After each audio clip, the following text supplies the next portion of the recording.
Dating apps are supposed to connect strangers. You swipe, you match, you meet. But sometimes, the stranger waiting on the other side of that screen isn't who they claim to be. Tonight, 3 true Tinder stories where a swipe right turned into something terrifying. Some dates sound too good to be true. A smile, a promise, a weekend away. But behind that promise, there can be something darker. Our first story is about Samantha and a cabin that was never meant for romance. Samantha never considered herself reckless, but Tinder had a way of making ordinary decisions feel safe. After weeks of swiping left, she matched with Tyler. His profile looked normal: a smiling face in a flannel shirt, a picture with a pickup truck, another on a hiking trail. He was charming over messages, sweet, funny, quick with compliments, but not too pushy. After a week, Tyler suggested something bold. "I've got a cabin up in the mountains, real quiet. We could cook, sit by the fire, maybe do some stargazing. No pressure. Just a weekend to actually get to know each other."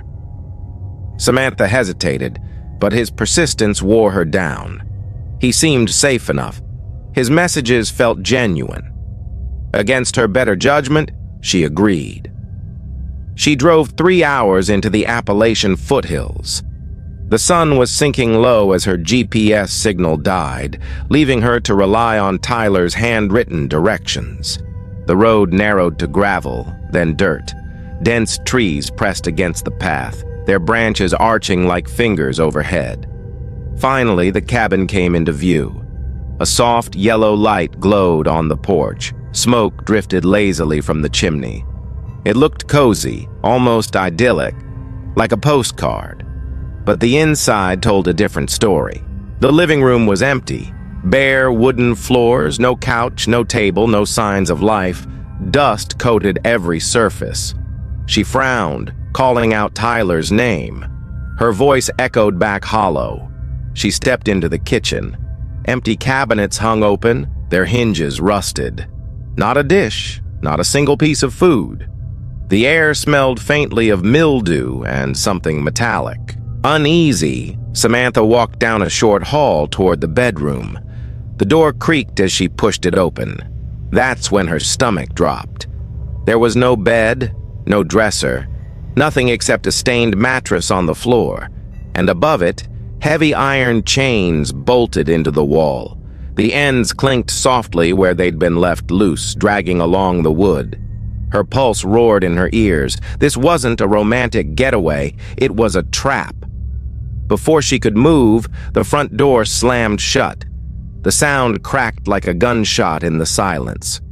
Samantha spun around, panic rising in her throat. She darted back into the living room, and that S when she saw him, Tyler, standing in the shadows by the door. He didn't speak, didn't step forward. He just smiled. The forest outside was deathly still. No neighbors, no signal, just her, the cabin, and him. She bolted for the nearest window. The old glass resisted for a moment before shattering under her weight, slicing into her palms as she scrambled through. The night air hit her lungs like ice as she sprinted toward her car. Branches tore at her arms and face, but she didn't dare look back. She could hear him behind her, heavy footsteps pounding the porch. Then the dirt. She jammed her bleeding hands onto the car door handle, yanked it open, and threw herself inside. The engine coughed twice before turning over. Headlights cut through the trees as she slammed the car into gear and tore down the dirt road, gravel spitting under her tires.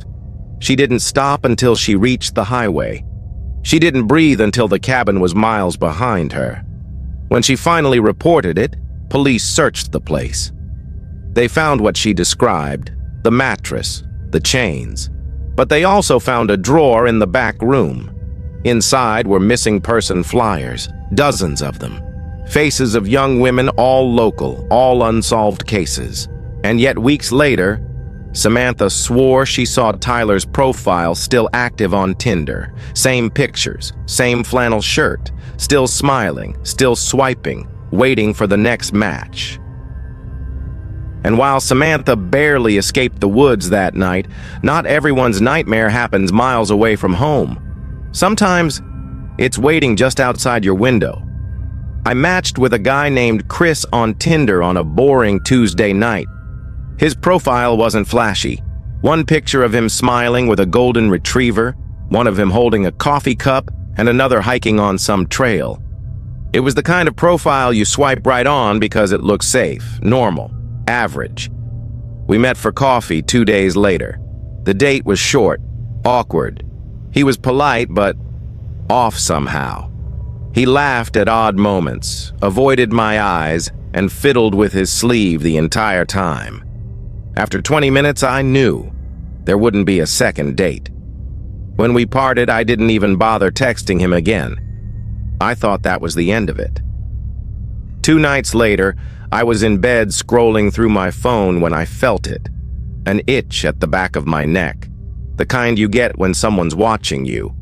My curtains were cracked open just an inch, enough for the streetlight to spill in, and that's when I saw it. A shape, a tall, unmoving silhouette outside my window. I froze. My apartment is on the 2nd floor.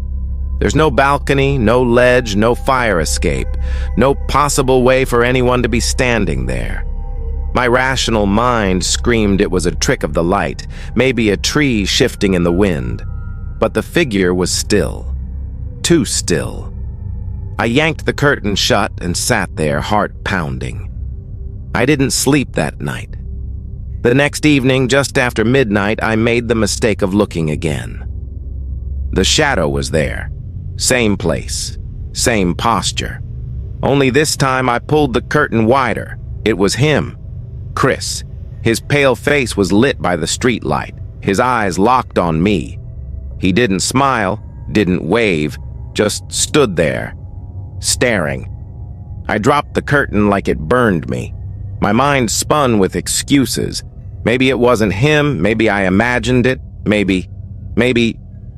But deep down, I knew. I nearly called the police, but what would I say? A guy I met for coffee is somehow floating outside my window? They'd think I was drunk. On the 3rd night, I couldn't take it anymore. I shut off all the lights and sat in the dark, facing the window, waiting. Hours crawled by.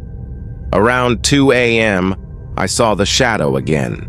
My chest tightened, sweat rolling down my back as I stood and yanked the curtain wide. But Chris wasn't outside. He was inside my apartment. I don't know how long he'd been standing there, in the corner of the room just beyond the edge of light from my phone. But I saw his grin first. Wide, unnatural, stretching too far across his face. His eyes didn't blink. He didn't move.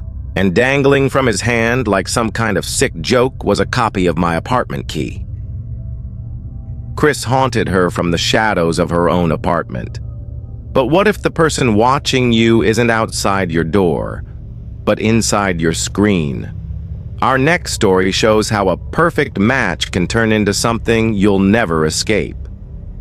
Jake had been on Tinder long enough to know the routine. Swipe, match, chat, repeat. Most conversations fizzled out after a few jokes, but then he matched with Alyssa. Her profile was simple. One picture in soft light, her smile half hidden by her hair. Something about her eyes felt familiar, though he couldn't place it. Her bio read, "Looking for something real." Their conversation clicked instantly. She liked the same bands, quoted the same obscure movies, even joked about growing up in a small town just a few hours from his. For the first time in a long while, Jake felt like he wasn't just talking to a stranger, but soon the coincidences became unsettling. One night, Alyssa teased him about the scar on his knee from when he was 8. Jake's stomach dropped. He had never put that online, never told anyone on Tinder. Yet she described it perfectly. "How do you know that?" he asked. She sent a laughing emoji. "Lucky guess." The next evening, she mentioned the poster on his bedroom wall, the one of a band he hadn't listened to in years. Jake looked around his room, shivering. There was no way she could have seen that. Trying to play it off, he asked, "You stalking me or something?" She replied instantly, "You'd like that, wouldn't you?" Days passed, and her knowledge of him grew disturbingly specific. His favorite late-night snack, the street he grew up on, the way he tapped his fingers when he was nervous. Jake began to dread the familiar buzz of a new message. One night, close to midnight, he was hunched over his laptop when Alyssa's messages appeared again. "That shirt looks good on you."